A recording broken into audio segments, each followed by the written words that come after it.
안녕하세요.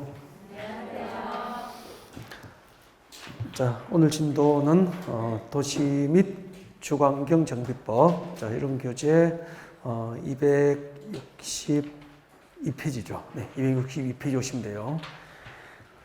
262페이지 오시면은 도시 및 주거환경 정비법상 용어 정의에 관련된 내용들이 나와 있고요.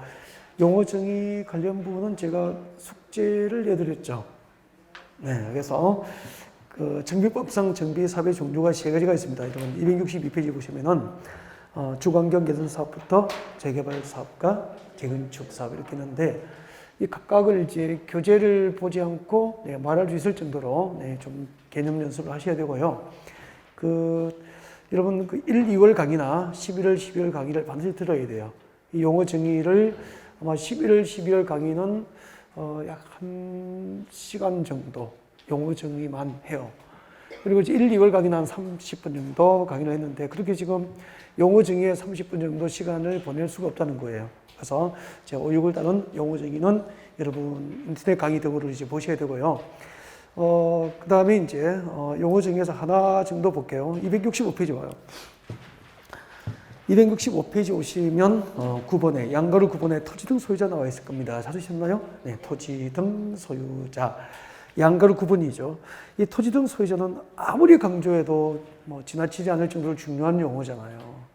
그래서 정비법에서 토지 등 소유자 하면은 박스에 들어오십시오. 박스 안에 보면은 주거환경 개선 사업하고 주거환경 개선, 주거환경 개선하고 그 다음에 또 하나가 뭐죠? 재개발.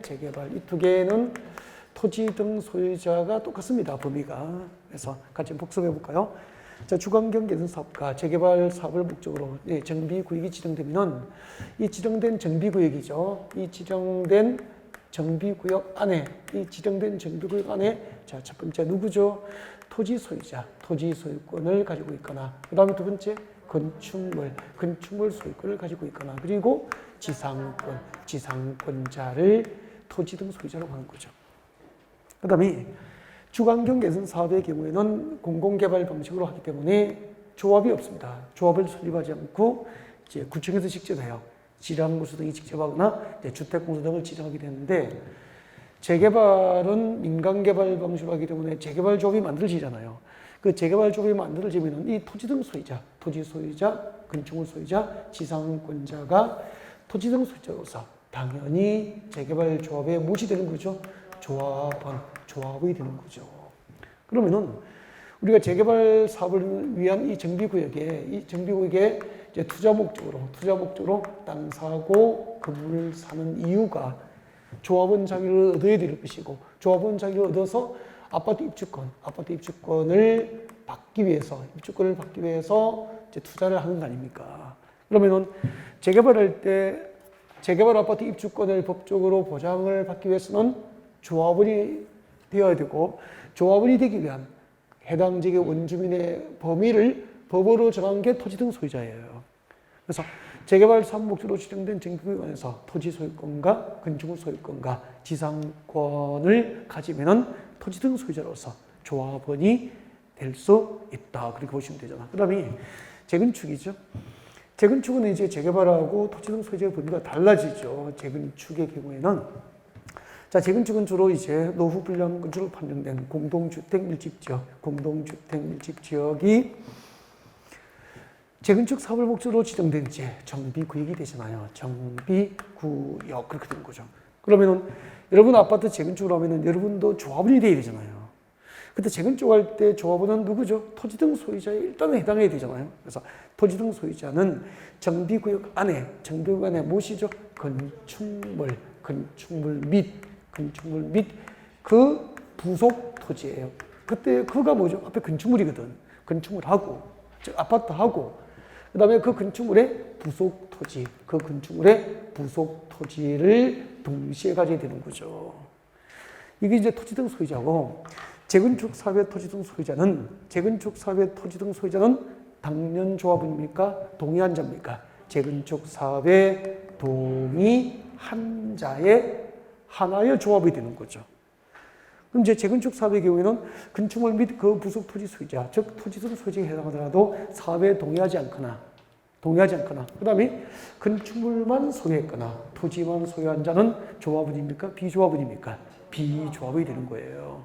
그래서 여러분 아파트 재건축할 때 여러분이 조합원이 되시려면 건축물, 아파트도 있고 그 아파트에 대지 지분권, 공유 지분권을 동시에 가지고 사업의 동의를 하여야 재건축 조합의 조합원이 될 수 있고 아파트 입주권을 보장받을 수 있다. 그런 뜻이 되는 거예요. 알겠죠? 네, 그래서 이런 용어 자체가 안 되면은 지금도 수업을 알아들을 수가 없는 거예요, 이거는. 그러니까 1, 2학년 과정 없이 중3에 바로 편입하면은 힘들겠죠. 중1, 2 과정 없이. 그래서 지금 오늘 강의를 예습 못하고 들으신 분은 그냥 들으세요. 들리는 것만큼 들으시고, 그 다음에 이제 1, 2월 용어를 듣고 다시 들어봐요. 그러면 훨씬 이해도가 높아진다니까. 그러니까 준비 없이 들으면은 당연히 뭐 제 설명한 내용의 절반을 못 알아들어도 그건 뭐 제 책임 아니다 이 말이에요. 11월, 12월, 1, 2월 과정에 예습을 하고 강의를 들어야 된다는 얘기 말씀드리고요. 그 다음에 이제 하나를 이제 최소한 복습을 해드리는 건데 이거만 10분 걸리잖아. 용어를 이렇게 할 수가 없어 지금 과정은. 266페이지 봐요. 266페이지 보면은 이제 토지주택공사 등이 나와 있단 말이에요. 이 토지주택공사 등은 두 가지가 있죠. 밑줄 거예요. 한국토지대공사. 한국토지대공사하고 그리고 그 밑에 누구죠? 지방공사. 한국토지대공사와 지방공사를 이 법에서는 뭐라고 하죠? 토지주택공사 등. 토지주택공사 등이라고 합니다. 그 다음에 그 옆에 참고 봐요. 참고 별표. 시험 나온 건 아닌데 이 약속을 모르면 안 돼요. 참고를 별표하고 거기는 용어가 이거예요. 용어가 이렇게 돼 있죠. 시장, 군수 등 그렇게 돼 있잖아요. 정비법에서 시장, 군수 등이 누군지 그 멤버를 법률로 국회에서 딱 정해놨다니까. 법으로 정한 거예요. 약속을 아예 약속. 법률로 약속을 한 거죠, 국회에서. 앞으로 정비법에서 시장, 군수 등이라 하면 누굽니까? 교재 보십시오. 누구죠? 세종특별자치시장, 특시, 제주특별자치도지사, 특도. 그 다음에 시장, 군수, 구청장. 나중에 이제 간증이 이렇게 나와요. 봐요. 재개발조합과 재건축조합을 설립할 때는 시장, 군수 등으로부터 조합 설립을 인가를 받아야 한다고 되어 있는 거야. 시장, 군수 등으로부터 재개발조합과 재건축조합의 설립 인가를 받아야 한다고 되어 있어요. 그러면은 서울에서 재개발할 때 조합 설립 인가를 누구에게 받아야 됩니까? 관할 구청장으로부터 설립 인가 받는 거야. 시장, 군수 등으로부터 설립 인가를 받아야 되니까 시장, 군수 등은 구청장이 들어가 있잖아. 그러니까 특별지방광역시에서 재개발조합과 재건축조합 설립할 때는 시장, 군수 등으로부터 설립 인가를 받아야 한다는 것은 곧 관할 구청장으로부터 설립 인가를 받아야 된다 그런 뜻이에요. 그러니까 강남구에서 아파트 재건축하려면은 조합 설립 인가를, 재건축 조합 설립 인가를 강남구청장으로부터 인가를 받아야 되는 거죠. 이 멤버를 모르면 안 돼요. 이게 약속이니까 법률로. 최소한 이 정도를 이제 전제로 이제 강의 조문을 읽어 나가야 이해가 되는 거라고. 그래서 지난주에 수업을 용어 정의를 꼭 하고 오시라고 제가 말씀드렸고요. 자, 이 정도 살짝 언급을 해드리고 이제 뭐 정비 사업이 무엇인지 그런 용어를 지금 설명하지 않는다는 거죠. 3, 4월 과정은 이제 1, 2월 인터넷 과정. 지금 처음 들으시는 분은 인터넷 강의로 처음 들으시는 분, 수업을 처음 들으시는 분은 거기서 스톱하고 11월, 12월 입문 과정에 용어 정의를 듣고 다시 인터넷 강의 들어요. 여기 오신 분은 뭐 그냥 앉아서 듣고 시작하겠습니다. 자, 그러면은 지금부터 이제 도시 및 주거환경정비법상 정비 사업의 절차를 쭉 진행할 텐데 주거환경 사업이 몇 개가 있죠? 두 개 용어 정의 하시라고 그랬고요.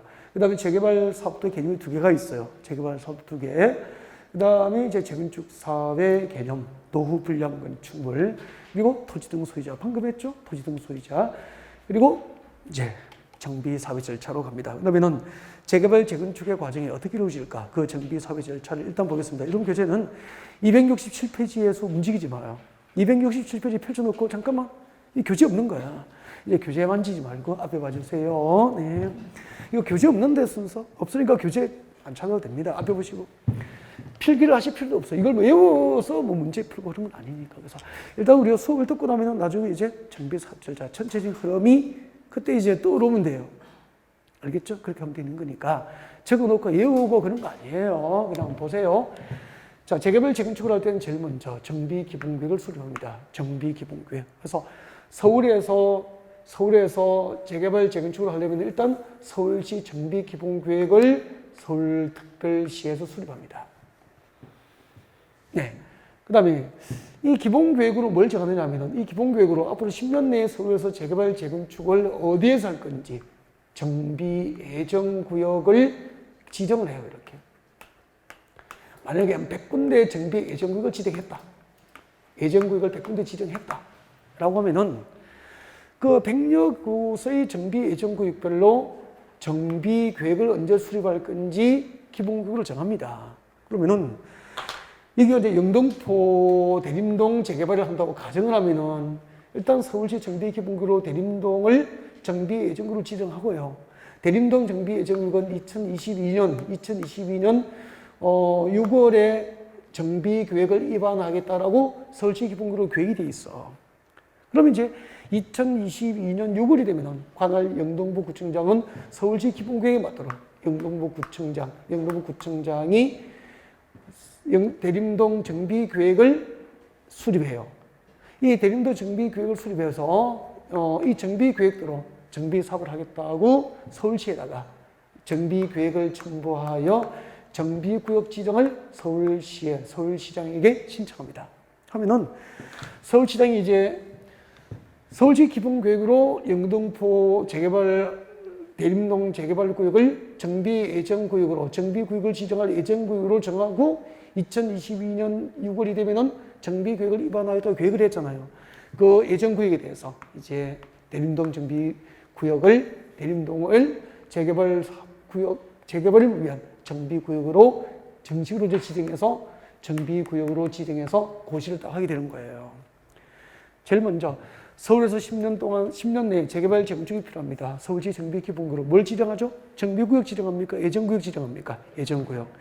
예정구역별 정비계획 수립 시기에 맞춰서 관할 구청장이 서울시 기본구역에 맞도록 대림동 정비계획을 입안하고 이것을 첨부해서 서울시청에 정비구역 지정을 신청하면은 서울시장은 서울시 도시계획위원회 심의를 거쳐서 대림동에다가 정비구역으로 지정해서 고시하게 되는 거죠. 여기서 이제 대림동 재개발을 하겠다고 예정구역이 법적으로 뭐로 바뀝니까? 예정구역이 뭐로 바뀌죠? 정비구역으로 바뀌는 거예요. 그러니까 정비구역을 바로 지정하는 게 아니고 예정구역 지정하고 그 다음에 거기다가 정비계획을 입안하여 정비구역이 지정되는 거라고.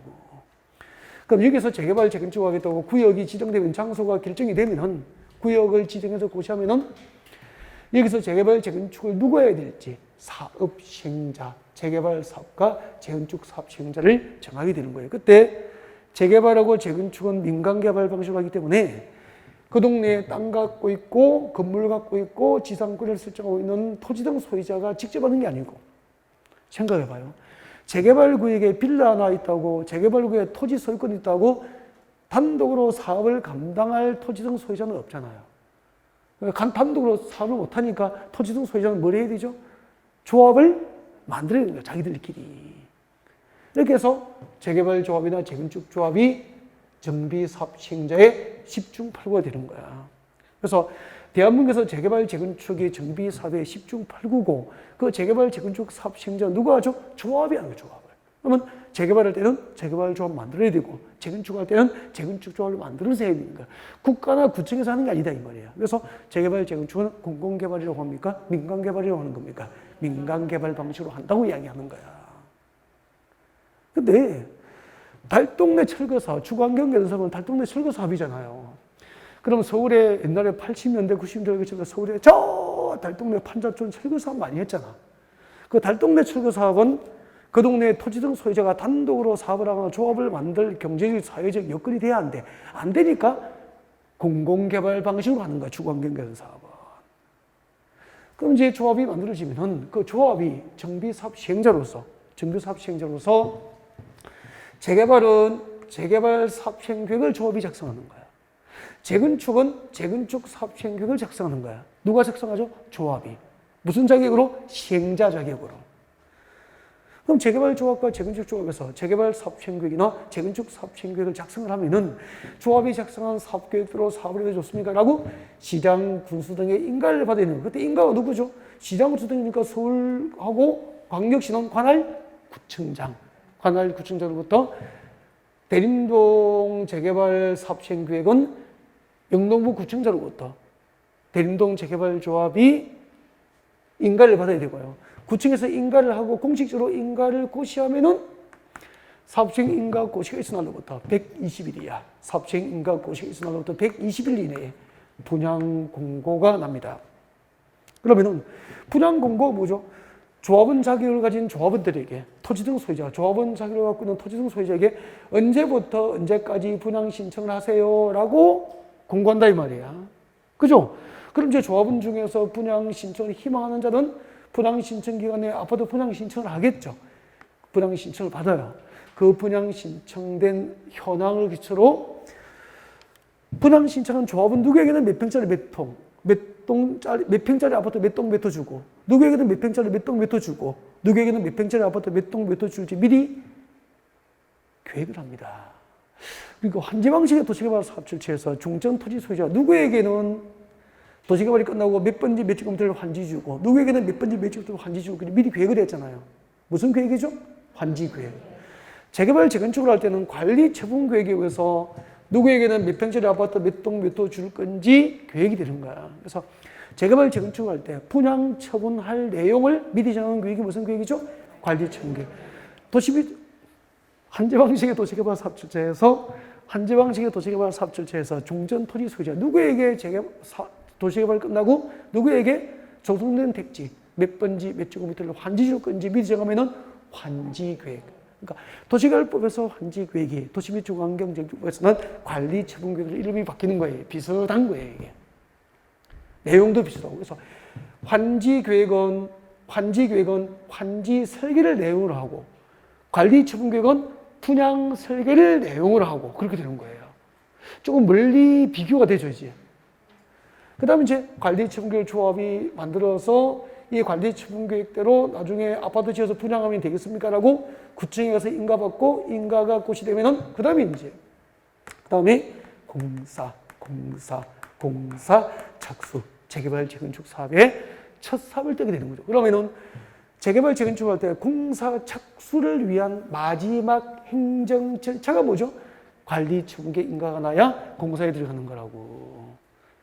그래서 아마 1, 2월 달에 강의를 한번 들으셨던 분은 내용을 구체적으로 기억 못하고 어렴풋이 잊어버렸지만 이렇게 설명을 하면 대충 흐름을 알아듣긴 해요. 맞죠? 근데 이제 1, 2월 강의에 대한 미천이 없이 11월 입문 과정에 대한 미천이 없이 바로 지금 들이대신 분은 제가 무슨 얘기를 하노 이제 이렇게 되는 거죠. 그분들은 거기서 스톱하고 다시 1월 달 강의 듣고 와요. 그냥 앉아서 힘들어할 필요 없는 거. 근데 여기 오신 분은 집에서 듣고 올 수 없으니까 그냥 앉아서 들으시고 들리는 것만큼 들어야 되고 그런 거라고. 보니까 뭐 다 들어도 될 것 같아요. 네. 자, 일단 정비사업 절차를 한번 봤는데 그럼 한번 봐요. 이제부터 구체적으로 배우자고. 기본계획이 무엇인지, 누가 수립하고 무엇을 내용으로 하는 행정계획인지, 그죠? 구체적으로 다 배워보고 그 다음에 이제 마무리하면서 우리가 전체적인 배웠던 것을 다시 한번 더 이렇게 쭉 리피터 반복하면서 흐름을 한번 잡아보면 수업 듣고 나면은 이 흐름이 대략적으로 잡힌다니까. 그때 순서가 이어지는 거지 뭐. 필기해 놓고 이걸 외우는 건 아니다 이 말입니다. 아셨죠? 네, 그럼 지금부터 이제 본격적으로 자, 여기서는 좀 아쉬움이 있지만 지워버리고 집에 가서 인터넷 보면 되니까 지워버리고 기본계획부터 정비기본계획이 무엇일까 여기서부터 이제 다시 볼 수 있도록 그렇게 준비를 하겠습니다. 정비기본계획이 무엇일까요? 볼까요? 자, 여러분 이제 267페이지 보시면 되죠. 267페이지 정비기본계획 나와 있을 겁니다. 큰 2번 나와 있습니다. 267페이지 큰 2번에 보면은 도시 및 주관경 정비 기본계획의 수립이라고 나와 있을 겁니다. 나와 있습니까? 교재 몇 페이지라고 그랬죠? 267. 다른 데 움직이지 마. 267페이지 보면은 정비 기본계획이 나와 있을 겁니다. 밑에 누가 수립한지 나와 있죠? 이제 교재 보시고요. 한번 봐요. 정비 기본계획은 대도시 정비 기본계획이 무엇이고? 라고 물으면 할 말이 있어야 될 거 아니야. 대도시. 대도시 지역에서의 정비 사업을 체계적으로 시행하기 위해서 교재 보세요. 몇 년 단위라고 되어 있어요? 10년 단위로 10년 단위로 정비 기본계획을 수립하게 된다고. 대도시 지역에서의 정비 사업을 체계적으로 시행하기 위해서 10년 단위로 정비 기본계획을 수립하게 돼요. 그럼 누가 수립하죠? 대도시의 시장들이 수립하는 거죠. 근데 대도시는 봐요. 정비 기본계획을 수립해야 돼요. 대도시는 특별시, 광역시, 세종특별자치시, 제주특별자치도, 그리고 특별시, 광역시, 특별자치시가 아닌 시 중에서 인구가 얼마? 50만 이상이 되는 대도시는 정비기본계획을 의무적으로 수립해야 된다는 얘기죠. 그러면은 제주특별자치도를 포함해서 우리 대한민국에서 인구 50만 이상이 되는 모든 도시는 의무적으로 재개발, 재건축을 체계적으로 하기 위해서 몇 년 단위로? 10년 단위로 정비기본계획을 법상 수립해야 된다는 얘기죠. 그러면은 경기도 안산, 경기도 평택, 경기도 용인은 특별시 광역시는 아니지만 인구가 얼마죠? 50만 이상이니까 안산, 평택, 안양, 그죠? 이렇게 안산, 용인 이런 도시들은 전부 의무적으로 정비기본계획을 수립을 해야 되는 거죠. 몇 년 단위로? 10년 단위로. 근데 봐요. 10년 단위로 수립하는데 그 재개발, 재건축의 도시 환경은 그대로 고정되어 있습니까? 끊임없이 변화되는 과정이 있습니까? 끊임없이 변화되는 과정이 있으니까 10년 단위로 수립하고 몇 년마다? 5년마다 타당성 검토 과정을 통해서 재개발, 재건축, 정비기본계획은 수정이 되는 거예요. 정비기본계획은 10년 단위로 수립하고 5년마다 타당성 검토 과정을 통해서 수정이 이루어진다. 그렇게 보면 되고. 그럼 봐요. 인구 50만 이상이면 대도시는 의무 수립이죠. 그럼 인구 50만 미만인 작은 도시는 관할 도지사가 수립이 필요하지 않다고 인정하면 수립합니까? 아니할 수 있습니까? 아니할 수 있다. 여러분 제 267페이지 제일 밑에 보면은 임의적 수립 나와 있다고. 읽어볼까요? 도지사가 대도시가 아닌 시, 대도시가 아닌 시는 인구 50만 미만인 도시잖아. 인구 50만 미만인 소규모 도시는 기본계획 수립이 필요 없다고 도지사가 인정하는 경우에는 기본계획 수립을 합니까? 아니합니까? 아니할 수 있다. 그 위에 인구 50만 이상이 되는 대규모 도시는 특별시부터 대도시 시장까지는 의무적으로 수립해야 된다. 1번은 의무적 수립, 2번은 임의적 수립, 1번이 원칙, 2번은 예외. 그렇게 보시면 되는 거잖아요. 그 다음에 책자 넘겨서 제일 중요한 게 이거 아닐까요? 정비기본계획이 무엇입니까? 라고 물으면은 이렇게 해요. 정비기본계획은 다음 사항을 내용으로 하는 계획이다. 다음 사항을 내용으로 하는 계획이다. 라고 해서 박사내 기본계획에 포함되어 내용들이 나와 있습니까? 박사내 몇 개 나와 있어요? 268페이지에 12개가 나와 있잖아. 13개 정도 나와 있는데 그중에서 제가 1, 2월 강의할 때 암기하라고 체크한 거 있죠? 정비 기본계획으로 정비사회 기본 방향을 제시합니다. 예를 들면 우리 서울시는 10년 동안 재개발 재건축 사업을 서울시는 10년 동안 재개발 재건축 사업을 이런 방향으로 추진할 거야 라고 방향을 제시하는 계획이 기본계획이에요. 그러니까 서울시 정비 기본계획으로 서울시에서는 앞으로 10년 동안 재개발 재건축 사업을 어떤 방향으로 추진할 것인지 우리가 알 수 있게 되는 거죠. 방향을 제시합니다. 기본계획은. 그 다음에 두 번째는 10년 내에 지정해야 될 정비구역에 대해서 10년 내에 재개발 재건축이 필요한 지역에 대해서 정비구역 지정합니까? 예정구역입니까? 정비 예정구역의 계략적 범위를 정합니다. 저 밑에 9번인가 나와 있죠. 정비구역 내용 9번인가. 지금 외워야 하면서 10년 내에 재개발 재건축이 필요한 지역에 대해서 정비 예정구역으로 지정합니다. 하면서 그 예정구역별 정비계획 수립시가 포함된 단계별 사업추진 내용을 합니다. 그러니까 한번 봐요. 예정구역이 아까 이렇게 했죠. 서울에서 재개발 재건축이 필요합니다. 서울에 재개발 재건축이 필요한 곳이 100여 곳이라면 서울시 정비기본계획으로 100여 곳에다가 뭘 지정하죠? 정비 예정구역으로 지정을 하잖아. 하면서 예정구역별로 정비계획 수립 시기를 정하는 거죠. 예를 들면 대림동 정비구역은 대림동 정비 예정구역은 2022년 6월에 정비계획을 입안할 거야. 강남의 모 아파트 재건축 단지는 2022년 9월에 정비계획을 입안할 거야. 또 여기 목동, 양천구 목동의 모 아파트 재건축 단지는 2025년 10월에 정비계획을 입안할 거야. 이렇게 돼 있다니까. 그럼 100여 곳의 정비계획 입안 시기가 같습니까? 다릅니까? 다를 거 아니야. 이렇게 정비예정구역별 정비계획 수립 시기에 맞추어서 재개발 재건축 사업을 순서를 정해서 단계별로는 순서를 정해서 하는 거야. 서울에서 재개발, 어떤 동네 재개발을 제일 먼저 하고 어떤 아파트 재건축을 그 다음에 할 건지 순서를 정하여 단계별로 재개발 재건축 사업을 추진하는 것을 내용을 하는 계획이 정비기본계획이 되는 거예요. 10년 내에 정비 사업이 필요합니다. 무엇을 지정합니까? 예정구역. 예정구역별 정비계획 수립식에 맞춰서 순서를 정하여 단계별로 재개발 사업과 재건축 사업을 추진하는 것을 내용을 하는 계획이 기본계획이다 이 말입니다. 그 다음에 재개발 재건축하면 건폐율, 용적률 등을 강화해야 됩니까? 완화해줘야 됩니까? 완화해서 건축물의 밀도를 조정하겠죠. 완화하는 방향으로 조정하겠죠. 건폐율, 용적률 등 건축물의 밀도 계획 등을 내용을 한 계획을 정비기본계획이라고 하고요. 그 다음에 정비기본계획이 수립되면 대도시가 아닌 시의 시장이 수립했어. 대도시가 아닌 시의 시장이니까 인구 얼마죠? 50만 미만이잖아. 인구 50만 미만인 소규모 도시의 시장을 수립한 정비기본계획은 누구에게 승인받죠? 관할, 도지사 승인을 받도록 하고 있습니다. 그 다음에 이 5번은 좀 외워야 되는데 중요한데 여러분 교재 몇 페이지 있느냐면은 찾아 이거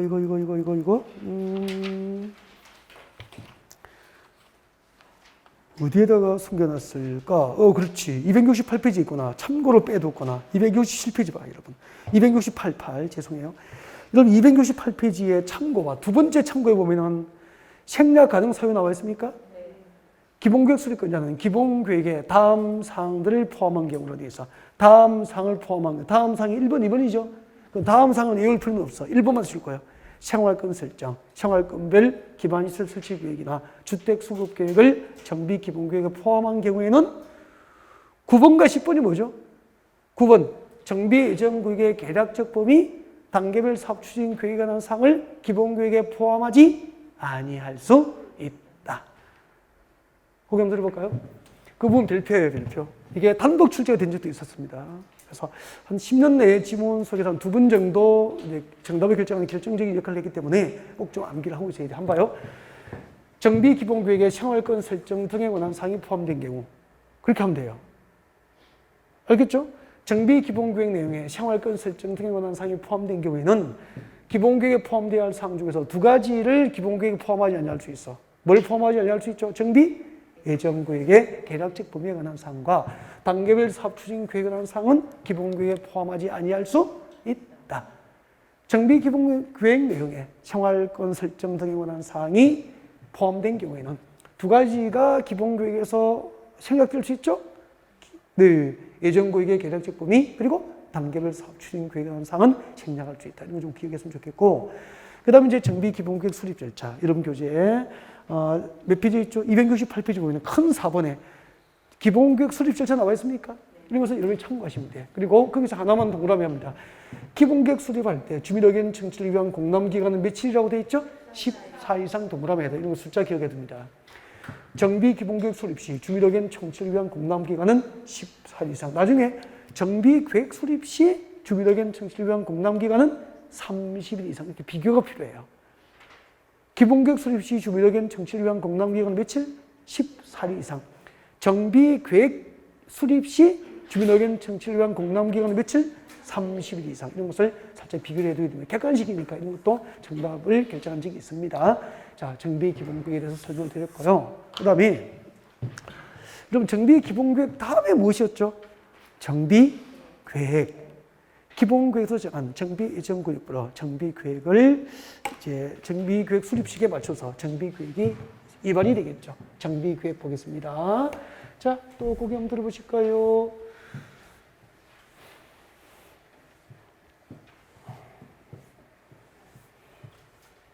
여기 한번 봐요.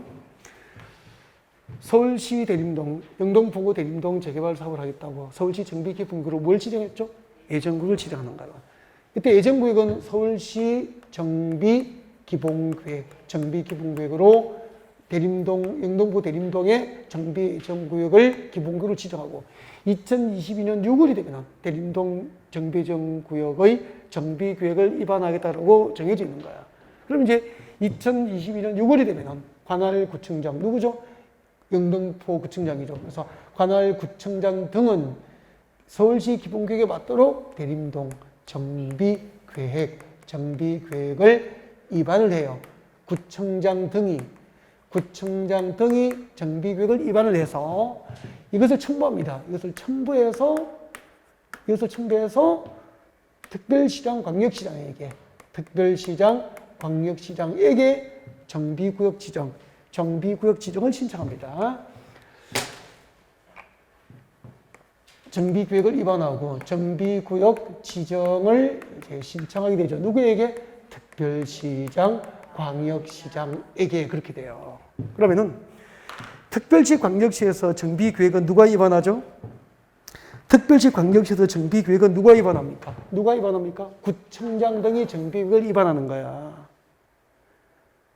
이때 구청장 등이 누구냐면은 자치구의 구청장과 광역시의 군수를 말하는 거야.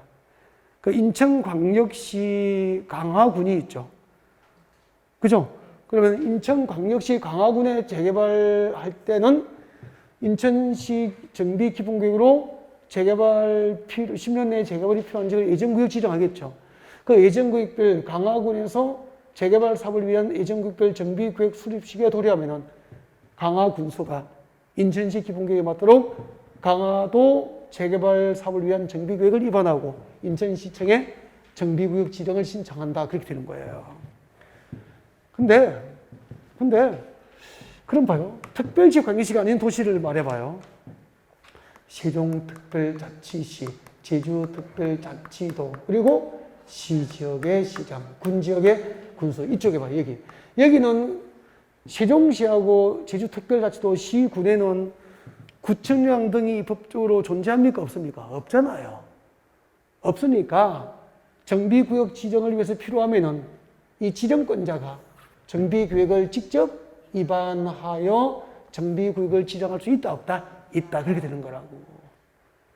좀 어려워, 이 부분이. 그러니까 특별시, 광역시에는 구청장 등이 정비구역을 위반하고 이것을 첨부해서 특별시장, 광역시장에게 정비구역 지정을 신청하고 그 이외의 도시는 지정권자가 정비구역 지정을 위해서 필요하면 정비구역을 위반을 하게 된다, 이 말이야. 이해가 됩니까? 이렇게 되는 거예요. 근데 뭐 정비구역 위반권자를 암기를 해야 되고 그런 건 아니에요. 쓸데없이 암기하지 말라고. 그 다음에 이제 정비계획 수립까지 이제 해드렸는데, 근데 정비계획이 뭔데요? 그럼 아까 기본계획이 무엇입니까? 물어보면 기본계획은 다음 사항을 내용으로 하는 계획이라고 했잖아. 1번이 뭐죠? 방향은 제재, 방향. 앞으로 서울, 인천에서, 부산에서, 대구에서, 광주에서, 대전에서 10년 동안 우리 도시는 이렇게 재개발, 재건축 사업을 추진할 거야. 그 방향을 제시하는 계획이야. 두 번째는 10년 내에 재개발, 재건축이 필요한 지역에 대해서 뭘 지정하죠? 정비, 예정구역을 지정하는 계획이었고, 그 다음에 예정구역별 정비구역 수립 시기가 포함된 단계별로 순서를 정해서 단계별로 정비 사업을 추진하는 것을 내용으로 하는 계획이었고, 건폐율, 용적률 등 건축물의 밀도 계획 등을 내용으로 했잖아요. 그러면은 정비계획이 무엇입니까? 물으면 이렇게 대답해야 돼. 정비계획은 다음 사항을 내용으로 합니다라고 내용을 기본적으로 구별을 좀 해야 되는 거야. 가장 중요한 것은. 그러면은 여러분 교재 270,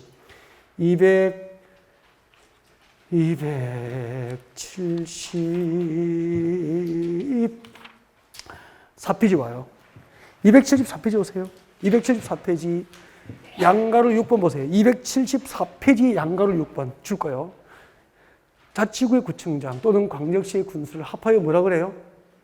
구청장 등 동그라미. 아까 했잖아. 설명했잖아. 구청장 등이 자치구의 구청장과 광역시 군수를 이 부분 구청장 등이라 그래. 구청장 등은 정비계획을 위반해서 특별시장, 광역시장에게 정비구역 지정을 신청해야 된다. 아까 설명했죠? 대림동 영등포 구청장은 대림동 정비구역을 수립하고 위반해서 이것을 첨부해서 서울시청에 정비구역 지정을 신청한다라고 해서 그때 2번에 봐요. 정비구역 내용 나와 있습니까? 정비구역 내용 이 정도는 암기해야지. 정비구역으로 뭘 정하죠? 사업의 명칭 동그라미. 이거예요 지금 명칭. 방향을 제시합니까? 사업 명칭을 정합니까? 사업 명칭. 대림동 재개발 사업, 무슨 아파트 재건축 사업 명칭을 정하는 거야. 그 다음에 예정구역이 아니고 이제 예정구역을 뭐로 바꿉니까? 정비계획으로 이제 정비구역, 지정될 정비구역과 그 면적을 구체적으로 정하는 거예요, 이제. 아까 기본구역으로 예정구역은 정확합니까? 계략적 범위입니까? 여기서 10년 내에 재개발 이점에서 할 거야 라고 예정구역의 계략적 범위를 정했는데, 이제 지정될 정비구역과 그 면적을 정비구역으로 구체적으로 정하는 거야. 정비구역과 그 면적, 사회 명칭, 지정될 정비구역과 그 면적까지 이제 구체적으로 결정을 했잖아. 그리고 네, 세 번째 세입자, 주거 대책, 세입자 주거 대책. 잠깐만, 대림동에서 재개발하면은 노후 분량주로 판매는 기존 건물이 철거되잖아. 그럼 거기에 있던 세입자들이 어디로 가야 될지, 그들 위해 임대주택을 뭐 확보하다든지 임시 거주할 수 있는 주택 등을 이제 지정해 준다든지, 세입자 주거 대책 필요하죠. 세입자 주거 대책. 그리고 그 밑에 사업 시행 예정 시기 등이 정비 계획으로 나오게 돼요. 그러면은 기본 계획에서 예정구역 지정된 단계에서는 사업 시행 예정 시기를 구체적으로 추론을 못하지만, 정비 계획이 나오면은 언제쯤 추진되겠다라고 예정 시기를 예측을 하게 돼. 이제 그때부터 구체적으로 시기가 나오게 되는 거예요. 그러면은 기본 계획의 주요 내용하고 정비 계획의 주요 내용은 암기를 해야 되는 거 맞죠? 그다음에 정비 계획 위반 제한이 있어. 여기 봐요. 정비 계획을 누가 위반하는지, 정비 계획 내용, 사업 명칭, 지정될 정비 구역과 그 면적, 세입자 주거 대책, 사업 시행 예정 시기 등을 내용으로 하는 계획이 정비 기본 계획인데, 그때 정비 기본 계획의 위반을 토지 등 소유자가 뭐 할 수 있다고? 제한할 수 있어요. 제한. 이분은 이해를 해야 되거든, 이제. 이런 현장에 대한 이해가 없으면 전혀 무슨 말, 책을 볼 수가 없단 말이야. 근데 좀 뭐 바쁘면 움직이지 마. 바쁘네. 집중해요. 혼자 뭐 자꾸 책장 넘기지 말라니까. 집중해. 넘겨버리면 자꾸 어디 하는지 모르고 자꾸 헤매고 그렇다니까. 집중. 그러니까 집중력이 떨어지는 사람은 계속 산만해 좀.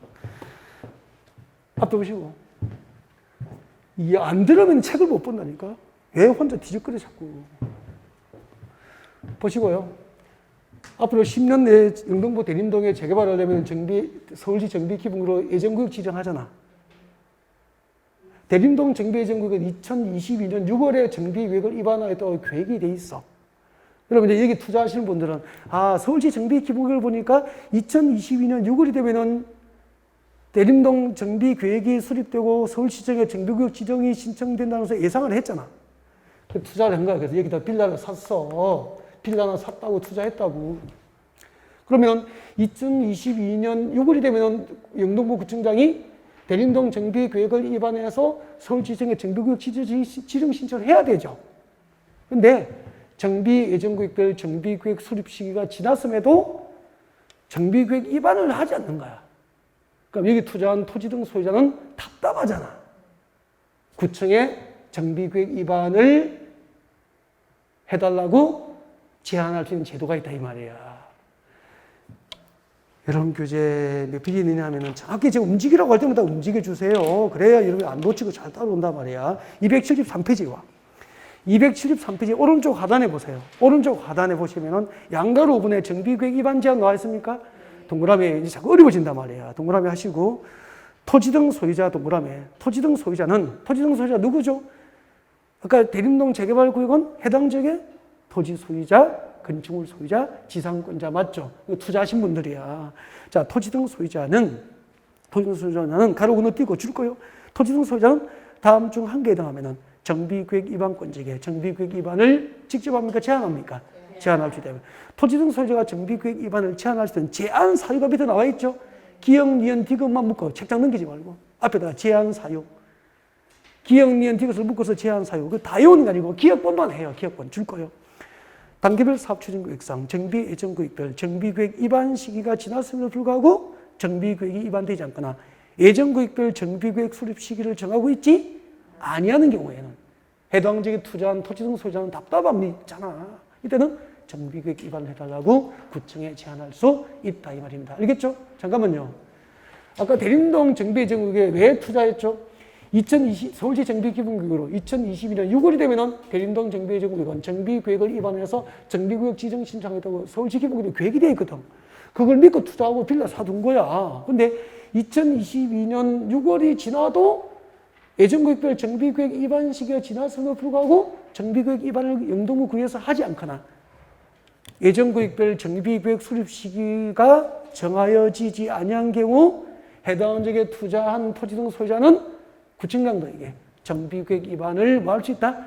제한할 수 있다. 그러니까 이해가 됐죠? 그 다음에 정비구역 위반 제한이 있으면 가만히 있어야 됩니까? 반영 여부를 제한자에게 통보해야 됩니까? 통보. 날짜 외워야 되거든. 오른쪽에 참고 봐요. 참고에 2번 봐, 참고. 참고에 2번 찾았어요? 줄 거예요. 정비구역 위반권자는 정비구역 위반이 제한이 있는 경우 그 제한일로부터 며칠? 60일 내 동안 60일 내에 정비구역의 반영 여부를 제한자에게 통보해야 됩니다. 우리 지난주에 도시개발구역 지정 제한은 몇월 내에 통보해야 되죠? 1월. 정비구역 위반 제한은 반영 여부를 며칠 내에 통보하죠? 60일. 국토교육부에서 도시공관리구역 위반 제한은 며칠 내에 통보하죠? 45일. 이게 다 비교해서 외워야 된다고. 머리가 풀려고 하죠. 자, 이렇게 해서 이제 정비구역 위반 제한까지 상당히 깊게 지금 다루고 있어요. 그 다음에 직접 넘겨요. 넘겨서 오세요. 오셔가지고 270, 80페이지 와요. 280페이지 와요. 일단. 280페이지 오셨습니까? 280페이지 오시면 뭐죠? 정비구역의 지정. 정비구역의 지정. 여기 오십시오. 정비구역 지정 오셨습니까? 자, 정비구역 지정을 펼쳐놓고 이제 고개를 잠깐만 한번 들어볼까요, 또요? 네. 교재는 제가 딱 말씀드린 곳에 그대로 두고 움직이지 마세요. 네. 혼자 책장을 자꾸 여기저기 넘기고 하다가 자꾸 못 따라오고 막 잊어버린 거 그래요. 자, 정비구역 지정 펼쳐놓고 보세요. 정비구역은 누가 지정할까? 재개발 재건축 사업목적의 정비구역은 아까 정비기본구역을 의무주로 수립을 했거나 또 임의적 수립, 정비기본구역을 수립한 모든 도시는 그 시장 군수가 정비구역 지정도 생각하시면 돼요. 정비구역은 관할 지방자치단체장들이 다 지정해요. 이건 안 해도 된단 말이야. 누가 지정하죠? 서울은 서울특별시장, 광역시장, 세종특별자치시장, 제주특별자치도시장, 시장 또는 군수가 정비구역을 지정해서 고시합니다. 근데 정비구역 지정권자는 안 해오는 거라고. 해오지 말고. 그 다음에 정비구역이 지정되면 어떤 법적 효과가 생길까? 여기는 시험 나오는 부분이야. 이제 이런 부분이 나오는 거라고. 정비구역 지정이 고시되면 어떤 효과가 있을까? 그럼 봐요. 저 쳐다보고 도시개발법상 도시개발구역이 농림지역에 지정된 걸 제가 예를 들었죠. 도시개발법상 도시개발구역이 농림지역에 지정되면 용도지역이 그대로 있습니까? 바뀝니까? 도시개발법상 도시개발구역이 지정곳이 된 지역은 국토교육법상 도시지역과 지구단위구역의 지정이 결정곳이 된 것으로 본다. 기억나죠? 그 다음에 도시개발법상 도시개발구역이 지정곳이 되면 해당 지역의 토지 소유자는 행위 제한을 받아 안 받아? 받아. 허가 대상으로 법정되어서 허가 없이 못하죠. 도시개발구역에서 허가 없이 못하는 게 뭐죠? 건, 공, 토, 물, 죽. 죽이 뭐죠? 중목의 벌채, 식재도. 도시개발구역 지정고시 내 땅이지만 사과나무 못 심는 얘기 막 해드리고 했잖아. 허가 없이 못하죠. 그때 건축물의 건축이 뭐예요? 건축등이 뭐죠? 도시개발구역에서 허가 대상인 건축물의 건축등 하면 10가지잖아. 건축구에 따라서 건축물을 건축하거나 기존 건축물을 대수순하거나 기존 건축물의 용도 변경이 전부 허가 없이 못하잖아. 똑같아. 정비구역 지정, 재개발 재건축 목적으로 재개발 재건축을 목적으로 대림동에 정비구역이 딱 지정되면은 정비구역이 지정된 지역의 토지 소유자는 내 땅이지만 건축할 수 있을까 없을까? 재개발하면은 기존 건물도 철거해야 되는데 누군가가 새로 건물 지으면 나중에 안 되잖아요. 그래서 건축물의 건축 등은 허가 없이 못하게 행위자를 받는 거야. 그때 건축물의 건축 등은 건축 그리고 대수선, 용도 변경 중에서 대수선이 빠지는 거예요, 이제. 도시개발구역에서는 건축, 대수선, 용도 변경이 전부 허가 대상인데 정비구역에서 건축물의 건축 등 하면 건축하고 용도 변경만 허가 대상이고 대수선은 포함입니까, 제외입니까? 제외. 비교해야 시험 친다. 어차피 이제 헷갈려서 답을 못 찾게 되니까 그렇게 하시면 돼요. 그리고 도시개발구역에서 허가 없이 할 수 있는 거, 뭐 재복구를 위한 응급조치 목적인 개발행위, 농수산물 생산에 직접 이용되는 간이 공작물 설치 등은 허가 받습니까? 허가 없이 합니까? 허가 없이. 여기도 똑같아. 도시개발구역에서 허가 없이 할 수 있는 행위는 정비구역에서 허가 없이 할 수 있다. 이렇게 됩니다. 그 다음에 도시개발구역 지정할 때 인허가 승인받고 공사나 사업에 착수했으면 30일 내에 신고하면 계속할 수 있도록 기득권 보호 받죠? 정비구역도 똑같아, 원리가. 그러니까 도시개발구역 이해하면 정비구역도 거의 이해가 되는 거라고. 대충 감 잡았죠? 그럼 이쪽에 한번 봐요. 정비법상 정비구역이 지정고시 되면 그 고시 내용 중에서 국토교육법상 지구단위 계획에 해당하는 사항이 포함되면 국토교육법상 지구단위 계획구역이나 지구단위 계획이 결정고시인 것으로 본다. 한마디 이렇게 합시다. 쉽게. 도시개발법상 도시개발구역이 지정되거나 정비법상 정비구역이 지정고시 되면 국토교육법상 무엇이 지정된 것으로 본다? 지구단위 계획구역 지정이 결정고시인 것으로 본다. 비관이가 너무 쉽잖아. 그 다음에 국토교육법상 지구단위 계획구역에 대해서 정비계획 내용이 모두 포함된 지구단위 계획을 결정해버리면 그 국토교육법상 지구단위 계획구역은 정비구역으로 지정된 것으로 본다. 이런 거 이제 읽어두면 돼요. 잘 나오진 않아, 이 두 개는. 일단 교재 한번 봐요. 여러분 교재 281페이지 와요. 281페이지 와요. 281페이지 오셔서 큰 2번에 정비구역 지정고시의 효력 나와 있습니까? 별표하시고요. 출제가 되는 부분이니까 별표하시고. 쭉 읽어드릴 거예요. 밑줄 거세요. 1번, 정비구역 지정이 고시되면 해당 정비구역과 정비구역 중 국토교육법상 지구단위 계획 내용에 해당하는 사항은 좀 적어 넣어야 됩니다. 국토의 계획 및 이용에 나가는 법률 뒤에다 적어 넣으세요. 법률 뒤에다가 지구단위 계획 내용 적어 넣어야 돼요. 국토교육법상 지구단위 계획 내용, 지구단위 계획 내용에 해당하는 사항은 죽겠죠. 지구단위 계획구역과 지구단위 계획으로 결정고시인 것으로 본다. 정비구역 지정고시 내용에 국토교육법상 지구단위 계획 내용, 지구단위 계획 내용에 관한 사항이 포함된 경우 정비구역은 무엇이 되는 거죠? 지구단위 계획구역으로. 거기에 포함된 지구단위 계획은 지구단위 계획으로 결정고시인 것으로 본다. 다음 내려옵니다. 2번 보세요. 2번 줄 거요. 지구단위 국토교육법상 지구단위 계획구역에 대해서 정비계획 내용을 모두 포함한 지구단위 계획을 결정고시 해버리면 그 지구단위 계획구역은 무엇이 되죠? 정비구역으로 지정된 것으로 본다. 줄 거 넣었죠. 이거 두 개는 읽고 지나가요. 그냥 연구하지 말 거. 그냥 이해가 안 되면 그냥 지나가 버려요. 연구하지 말 거. 됐습니까? 그 정도 하시고 지나가세요. 그냥 앞으로 이렇게 하세요. 도시개발구역과 정비구역 지정되면 국토교육법상 지구단위 계획구역이다. OX? O. 그렇게 하고 지나가 버리라고. 도시개발구역 지정고시 된 동네, 정비구역 지정고시 된 동네는 국토교육법상 지구단위 계획구역으로 결정고시인 것으로 본다. OX? O. 그 정도 하면 돼요. 거기서 골치 아프게 머물고 있지 말라고. 내려봐요. 그 다음에 저 밑에 4번. 주관경 개성구역의 지정효과 별표. 꼭 해야 돼. 시험 나온다고. 믿을까요? 주관경 개성구역은 정비구역 지정고시가 있은 날부터 주거지역을 세분하여 정하는 지역 중에서 다음의 용도지역으로 결정고시 것으로 본다. 줄 다 껐습니까? 줄 꺼놓고 책자 넘겨요. 넘겨서 박스가 나올 거야. 박스에 기억 미연 들어있습니까? 암기예요. 암기 적어요. 282페이지 제일 위에 282페이지 맨 위에 박스 앞에다가 암기라고 적어요. 암기라고 적고 고개 한번 들어보실까요? 1, 2월에 강의할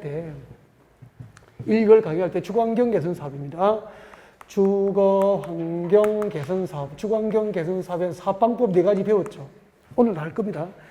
주거환경 개선 사업의 사업방법 4가지를 우리 어떻게 오느냐면은 스스로, 관 이렇게 했거든요. 그 위에 적으세요. 282페이지 맨 위에 적으세요. 282페이지 맨 위에 적으세요. 필기를. 주거환경 개선 사업의 사업 시행 방법 4가지를 어떻게 했죠? 스스로, 관, 그렇게 했잖아. 오늘 배울 겁니다. 토지 등 소유가 스스로 주택을 보전, 정비, 개량하게 하는 방법 맞죠? 환지 방식, 수용 방식, 그리고 관리 처분계획 방식을 말하는 거야. 오늘 배울 겁니다. 이렇게 적으면 나요. 이때 봐요. 잘 들으세요. 주거환경 개선 사업을 이 2가지 방법으로 시행할 목적으로 주관경 연사업을 이 앞에 두 가지 방법으로 시행할 목적으로 정비구역이 지정된 곳이 되면은 그 동네는 저거요. 제2종 일반 주거지역. 제2종 일반 주거지역으로 결정고시공수로 본다. 앞에 두 개는 몇 종이 된다고? 제2종 일반 주거지역으로 결정고시로 봅니다. 그러니까 주관경 연사업을 토지 등 소유자가 스스로 주택을 보존, 정비, 개량하게 하는 방법으로 하거나 환지 방식으로 할 목적으로 주관경 개선 사업을 이 두 가지 방법으로 할 목적으로 정비구역이 지정고시 된 동네는 몇 종이 되죠? 제2종 일반 주거지역. 뒤에 수용 방식과 관리 청구계획 방식, 수용 방식과 관리 청구계획 방식으로 할 목적으로 정비구역이 지정고시 된 곳은 몇 종? 제3종 일반 주거지역. 제3종 일반 주거지역으로 결정고시 공수를 본다. 그렇게 돼요. 제3종 일반 주거지역으로 결정고시 공수를 본다. 그렇게 됩니다. 이거 암기를 좀 하셔야 됩니다. 네. 그 다음에 내려와요. 282페이지 와요. 282페이지 맨 밑에 정비구역에서 행비제한 나와 있습니까? 정비구역에서 행비제한 나와 있어요. 네, 별표하시고요. 허가 대상 미칠 것이고 이 시험 나오는 부분이에요. 자, 정비구역에서 허가 대상 오세요. 283페이지 진리의 박스. 정비구역에서 허가 대상이 몇 개 있습니까? 7개. 첫 글자 동그라미 합니다. 건, 공, 토, 물, 죽. 도시개발구역에서 허가 대상하고 제목이 똑같아요. 그래서 몇 번을 봐야 되죠? 1번만 조심하면 1번만 별표. 건축물의 건축입니까? 건축등입니까? 건축등. 이때 건축물의 건축등은 두 가지라고 그랬죠? 건축구에 따라서 건축물을 건축하거나 건축 동그라미. 그리고 용도 변경 동그라미. 기존 건축의 용도 변경. 이 두 가지가 허가 대상이야. 용도 변경 뒤에 적어. 도시개발구역에서 허가 대상이지만 기존 건축물의 대수선은 허가 대상입니까? 제외입니까? 제외. 도시개발구역에서는 건축, 대수선, 용도 변경 행위 모두가 허가 대상인데 정비구역에서는 건축물의 건축하고 용도 변경만 허가 대상이고 대수선은 허가 대상에서 제외됩니다. 이런 거. 그리고 6번 정도, 6번하고 7번 정도 읽고 지나가시고요. 네. 그 다음에 허가 예외 내려와요. 허가 예외는 허가 대상이니까 임의사항입니까? 임의사항. 도시개발구역에서 허가 없이 할 수 있는 것은 정비구역에서 전부 허가 없이 할 수 있어요. 네. 됐습니까? 그래서 이것은 여러분이 보시면 돼요. 제가 읽어드리고 안 해요.